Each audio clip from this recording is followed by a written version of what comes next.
Empezamos una última sesión en el libro de Zacarías, que van los capítulos del 12 al 14, y en ella se nos narra, por medio del profeta, el Señor nos habla y nos cuenta todo lo que va a suceder desde antes de la batalla de Armagedón hasta el final de los tiempos.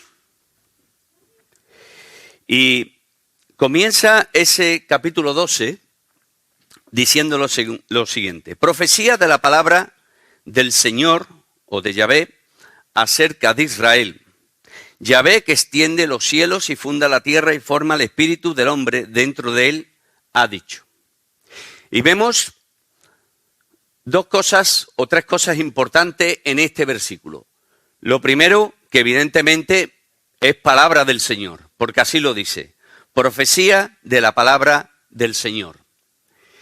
Y habla concretamente esta palabra esta profecía sobre su pueblo, sobre Israel, su pueblo escogido, su pueblo amado.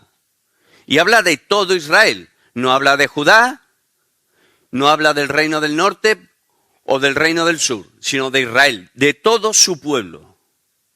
Y fijaos cómo se presenta el Señor. Dice: Yahvé, que extiende los cielos y funda la tierra y forma el espíritu del hombre dentro de él. El Señor quiere hacer ver su soberanía. Él es el único Señor y soberano sobre los cielos y la tierra. Él es el único Señor soberano de todo lo que existe, de todo lo creado. Y esta palabra nos recuerda al libro de Génesis, los primeros capítulos, cuando allí el Señor creó los cielos y la tierra, extendió los cielos y además dice que le dio espíritu, aliento de vida al hombre cuando lo creó del polvo de la tierra. Y esta presentación es muy similar a la que hace el Señor en las cartas de Apocalipsis. Si recordamos allí en todas las cartas de Apocalipsis, el Señor, antes de hablarle a cada congregación, se presenta de una forma diferente y se presenta conforme a todo lo que tiene que decir. Y el Señor aquí se presenta como el Señor y Rey soberano, como el único Dios verdadero, como aquel que tiene el poder para hacer y deshacer como Él quiere, porque para eso es el Señor y es el Creador, como el Señor Rey soberano, como el único, porque además nos hace ver también una cosa. Fijaos que dice: y forma el espíritu del hombre dentro de él. Y vamos a ver en este mismo capítulo cómo hay un milagro conforme a Israel, que es conforme a quien está dicha esta profecía. Cómo el Israel del Señor se convierte a él, se vuelve a él. Y eso lo vemos en el versículo 10. Lo veremos un poco más adelante. Y eso nos recuerda al mensaje que trajo el Señor Jesucristo. Él dijo: yo soy la resurrección y la vida, el que esté muerto, el que cree en mí, aunque esté muerto, vivirá. Y dice también, respaldando todo esto, en Efesios, en el capítulo 2, Efesios capítulo 2, se me ha ido la cita, no. Efesios capítulo 2, versículo 10 y capítulo 4, fijaos que dice allí: porque somos hechura suya, creados en Cristo Jesús para buenas obras. Y en el capítulo 4 de Efesios también, los versículos 22 al 24 dice: en cuanto a la pasada manera de vivir, despojaos del viejo hombre, que está viciado conforme a los deseos engañosos, y renovaos en el espíritu de vuestra mente, vestidos del nuevo hombre, creados según Dios en la justicia y santidad de la verdad. Y esto lo va a hacer el Señor. Y lo ha hecho en nosotros y lo va a hacer en su pueblo. Y lo va a hacer, evidentemente, como veremos, por la obra de su Santo Espíritu, como hizo en nosotros. Porque el Señor todavía tiene promesas que cumplir conforme a su pueblo. Pablo lo habla muy claramente en su epístola a los Romanos, en el capítulo 11, como veremos después, un poco más adelante. Y sigue allí diciendo: he aquí yo pongo a Jerusalén por copa que hará temblar a todos los pueblos de alrededor contra Judá, en el sitio contra Jerusalén. También hay otras traducciones que dice que la pondrá como copa que embriagará a los pueblos que están alrededor de ella. El Señor, como Rey y soberano de todo lo creado, va a poner el deseo en las naciones de querer conquistar Jerusalén. Y va a ser que las naciones se reúnan alrededor de Jerusalén para ir contra ella y conquistarla. Pero también el Señor va a usar a Jerusalén, a los habitantes de Judá, a los habitantes de Jerusalén, para derramar su copa de ira contra todas estas naciones que van en contra de su pueblo.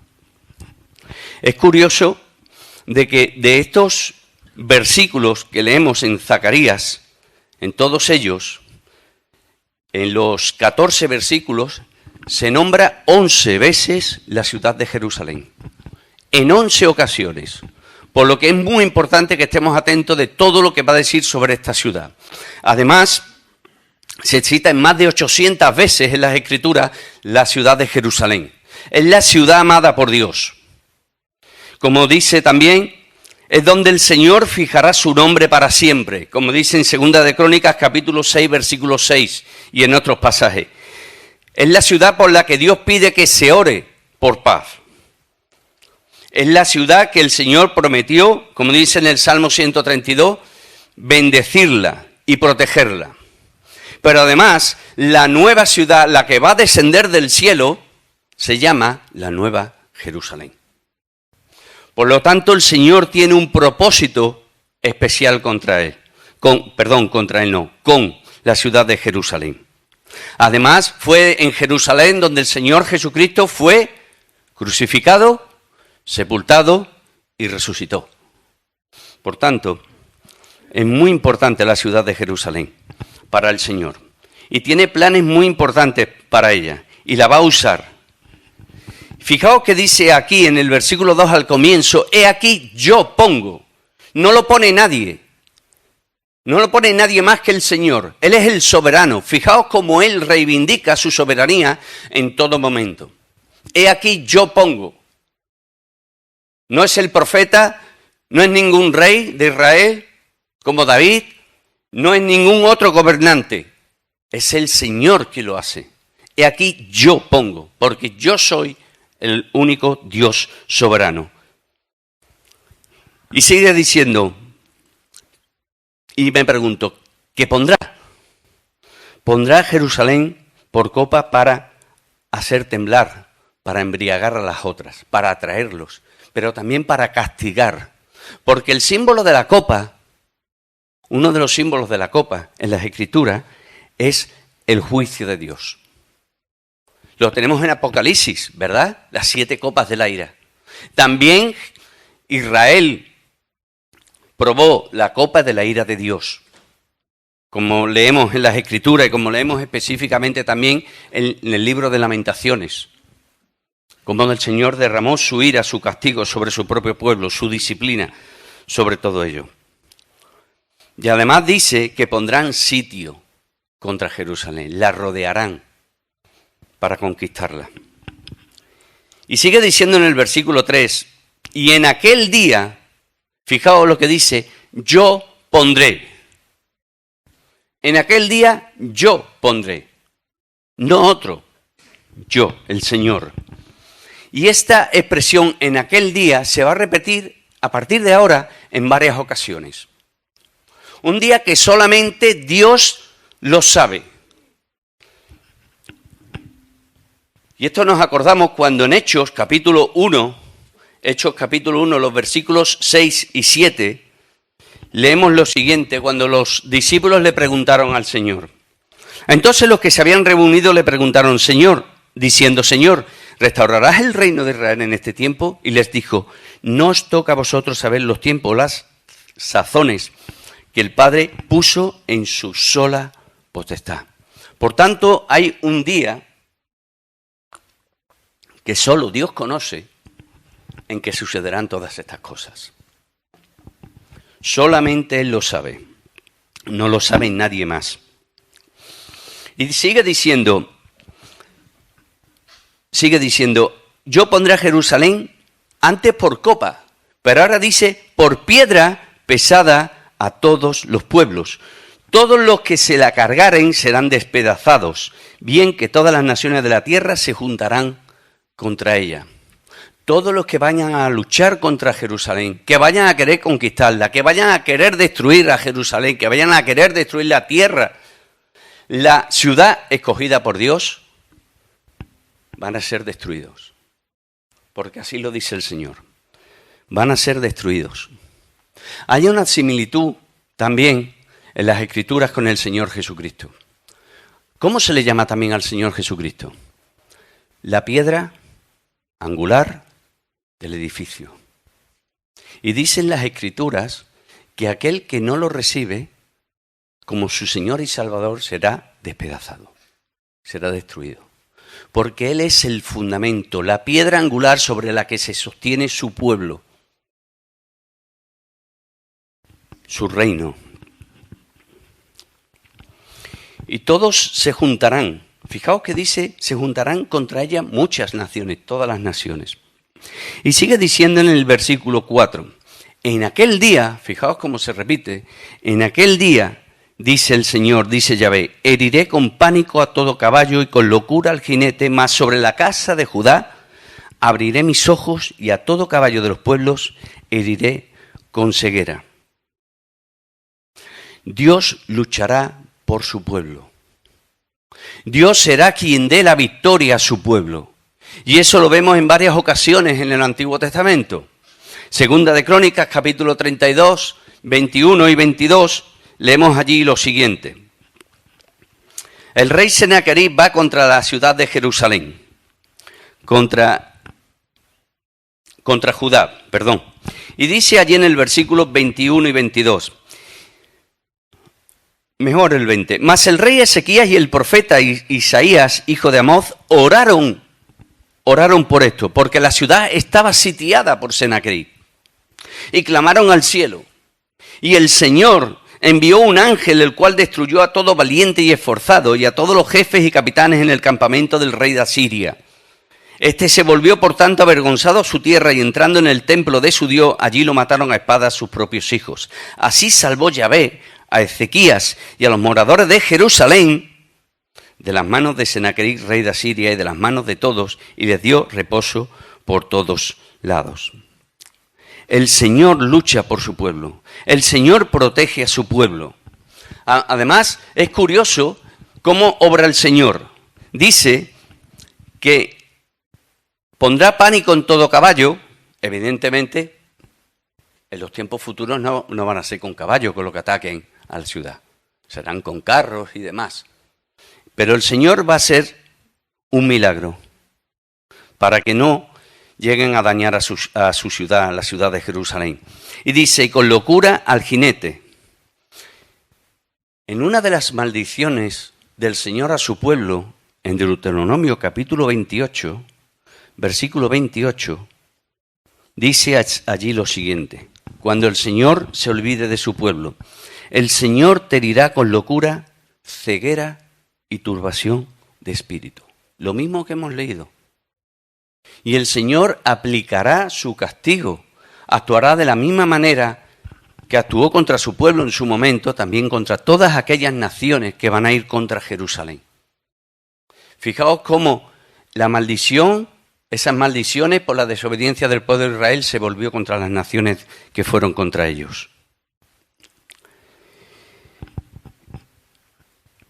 También el Señor actuó de una forma parecida, cegando a un ejército en el Antiguo Testamento. En Segunda de Reyes nos cuenta la historia de que el rey de Siria fue contra la ciudad donde estaba Eliseo. Y dice que vino una gran multitud del ejército de ese rey, rodeó la ciudad y el siervo de Eliseo le dijo, Señor, que estamos sitiados. Eliseo, que estamos sitiados. Y Eliseo, con toda la tranquilidad, dice, Señor, abre los ojos a mi siervo para que vea tus maravillas, para que vea tu ejército. Y el Señor se lo concedió. Y el Señor actuó y volvió ciego a todo el ejército que fue en contra de aquella ciudad. Porque el Señor protege a su pueblo. El Señor también nos protege a nosotros, hermanos. Somos su pueblo, somos hijos de Dios, somos ramas injertadas en el verdadero olivo, que es su pueblo. Y el Señor también nos protegerá en los momentos en que estemos angustiados, en los momentos en que estemos acosados, en los momentos en que seamos perseguidos. El Señor estará ahí para defendernos. Versículo 5. Y los capitanes de Judá dirán en su corazón, ¿tienen fuerza los habitantes de Jerusalén? ¿En quién? En Yahvé de los ejércitos, su Dios. Hay un remanente que va a confiar plenamente en el Señor.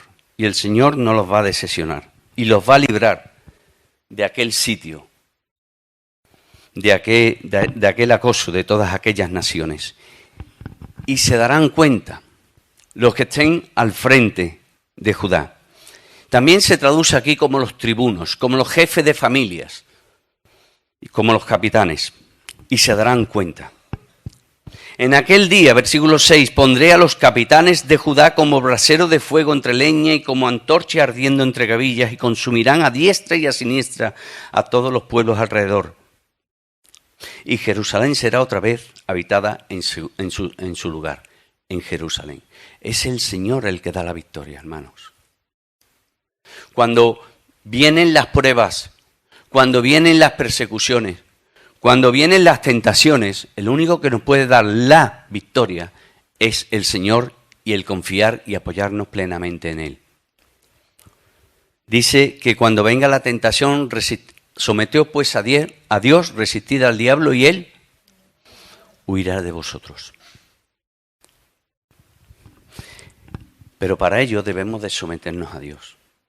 Y los habitantes de Judá se sometieron, confiaron en el Señor. Ese remanente que siempre ha tenido el Señor. Y librará, versículo 7.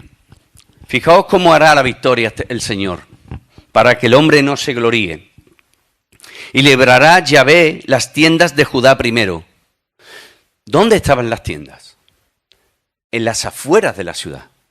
No estaban protegidas por las murallas de Jerusalén. Estaban a la intemperie. Podían atacarlos en cualquier momento. Pero sin embargo, dice el Señor, y librará Yahvé las tiendas de Judá primero, para que la gloria de la casa de David y del habitante de Jerusalén no se engrandezca sobre Judá. Para que el habitante que está detrás de las murallas no se enorgullezca de sí mismo, de que hemos resistido porque tenemos grandes muros, sino que han confiado plenamente en el Señor. Dice, en aquel día Yahvé defenderá al morador de Jerusalén. Fijaos cómo lo protege el Señor, y lo va a proteger. El que entre ellos fuere débil, en aquel tiempo será como David. Y David fue un gran guerrero. ¿Os acordáis de ese dicho que decía, Saúl mataba a sus miles y David a sus 10.000? ¿Verdad? Pues así fortalecerá el Señor y los hará valientes, y al que dude lo fortalecerá. Y eso lo hará el Señor y solamente el Señor, porque, vuelvo a repetir, Él es el que formó la tierra, el que extendió los cielos y el que creó el espíritu dentro del hombre. El soberano. Y la casa de David será como Dios, como el ángel de Yahvé delante de ellos. ¿Y quién se resistió al ángel de Yahvé, como hemos leído antes? Nadie. Nadie. Serán poderosos delante del Señor y delante de las otras naciones. Dice, y en aquel día yo procuraré destruir a todas las naciones que vinieren contra Jerusalén. Y el Señor un día vendrá y descenderá. En aquel día descenderá con sus huestes celestiales, como dice Apocalipsis capítulo 19, y luchará contra las naciones y las vencerá. y castigará a aquellas naciones que han ido e irán, mejor dicho, contra su ciudad amada, la ciudad de Jerusalén.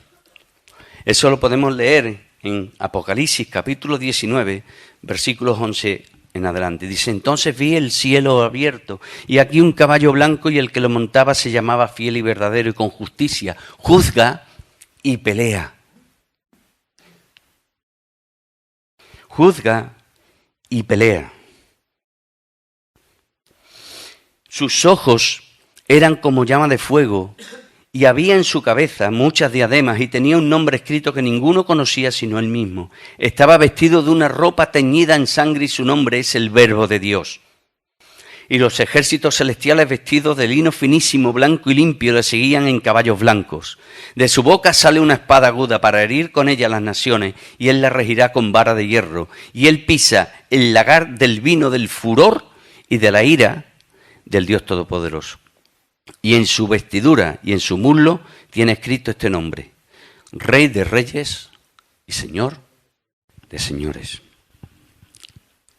Y esto apunta a Armagedón, el día en que el Señor vendrá y que todo el mundo le verá. Porque leemos en ese versículo 10, y derramaré sobre la casa de David. Lo mismo que se volvió en contra de todas aquellas naciones, como hemos leído antes, el Señor vuelve los ojos hacia su pueblo. Como dice también en las Escrituras, con amor eterno te he amado y tiene misericordia de su pueblo. Jeremías capítulo 31, versículo 3. Y derramaré sobre la casa de David, sobre los moradores de Jerusalén, espíritu de gracia y oración. El Señor derramará espíritu sobre ellos para que se den cuenta, para que reconozcan que aquel que van a ver venir montado en aquel jinete blanco es el Mesías, aquel que rechazaron y aquel, como leemos a continuación, traspasaron en aquella cruz del Calvario hace más de 2000 años. Y mirarán a mí y a quien traspasaron y llorarán, porque se darán cuenta del gran error que hicieron sus antecesores. Se darán cuenta del gran error en el que han vivido tantos años y siglos, al no haber reconocido a Jesús como el Mesías esperado. Y llorarán como se llora por hijo unigénito, por el hijo único, aquel que muere. Porque aquello era, porque el que se muriera en una familia, el hijo unigénito, sin haberse casado, era una deshonra porque no traía para esa familia, porque no traía descendencia, no había dado descendencia a la familia. Y llorarán por el único hijo que tenían. Dice además, afligiéndose por él como quien se aflige por el primogénito. Y el primogénito era el hijo de mayor valor para la familia, el más apreciado. Y así llorarán y se lamentarán. Pero el Señor derramará ese espíritu de gracia y de oración. Y se darán cuenta y se volverán a Dios. ¿Cuál es la obra del Espíritu Santo, hermanos? Juan capítulo 16, versículo 8. Y Él os convencerá de pecado, de justicia y de juicio. Y eso es lo que va a hacer el Señor por medio de su Santo Espíritu. Y su pueblo se volverá a Él. Romanos capítulo 11 nos habla de esto. Digo pues, versículo 1, ¿ha desechado Dios a su pueblo? En ninguna manera, habla Pablo. Porque también yo soy israelita de la descendencia de Abraham, de la tribu de Benjamín. Y dice al principio del versículo 2, no ha desechado Dios a su pueblo, al cual desde antes conoció. Y versículos más adelante, para no leer el capítulo entero, dice los versículos 25 en adelante, porque no quiero, hermano, que ignoréis este misterio, para que no seáis arrogantes en cuanto a vosotros mismos, que ha acontecido a Israel endurecimiento en parte para que haya entrada, hasta que haya entrado la plenitud de los gentiles. Y luego todo Israel será salvo, como está escrito, vendrá de Sión el libertador que apartará de Jacob la impiedad. Y este será mi pacto con ellos, cuando yo quite sus pecados. Y lo dejo aquí para no leer más. Pero podríamos seguir leyendo hasta el final del capítulo. El pueblo del Señor se volverá. Y hace también pone también otro ejemplo el Señor por medio del profeta Zacarías. En aquel día habrá gran llanto en Jerusalén, como el llanto de Adad-Rimón en el valle de Meguido. Según los comentaristas, está haciendo referencia a la muerte del rey Josías, que fue muerto en el valle de Meguido. Y dice allí, en Segunda de Crónicas, capítulo 35, 21 y 22, que el pueblo lloró amargamente por la muerte de Josías. El pueblo de Israel, cuando vea al Señor, a aquel que traspasaron, le ocurrirá lo mismo que le pasó a Saulo. Cuando el Saulo iba a Damasco, camino de Damasco, se le presentó el Señor por medio de aquella luz brillante y le dijo: Saulo, Saulo, ¿por qué me persigues? ¿Quién eres, Señor? Yo soy Jesús a quien tú persigues. Fijaos cómo el Señor se identifica con su pueblo, con aquellos que han creído en Él, que han depositado su fe en Él. Como decía Ruth, tu pueblo será mi pueblo y tu Dios será mi Dios. ¿Cómo lo defiende? Dura cosa te es dar coces al aguijón. Y Pablo se dio cuenta de que era el Señor Jesús. Así mismo se dará cuenta su pueblo también. Y terminamos, versículos 12 al 14. Y la tierra lamentará cada linaje aparte, cada tribu aparte, los descendientes de la casa de David por sí y sus mujeres por sí, los descendientes de la casa de Natán por sí y sus mujeres por sí, los descendientes de la casa de Leví por sí y sus mujeres por sí, los descendientes de Simei por sí y sus mujeres por sí. Todos los otros linajes, cada uno por sí y sus mujeres por sí. Tu amigo, si has empeñado tu... Ya está, hasta ahí, perdón, es que se me ha metido un versículo. El copia y pega de las cosas, ¿verdad? Y sus mujeres por sí. Vemos cómo cada tribu se convierte al Señor. Pero no nos habla de una conversión genérica solamente, sino de una conversión personal. Fijaos qué estratos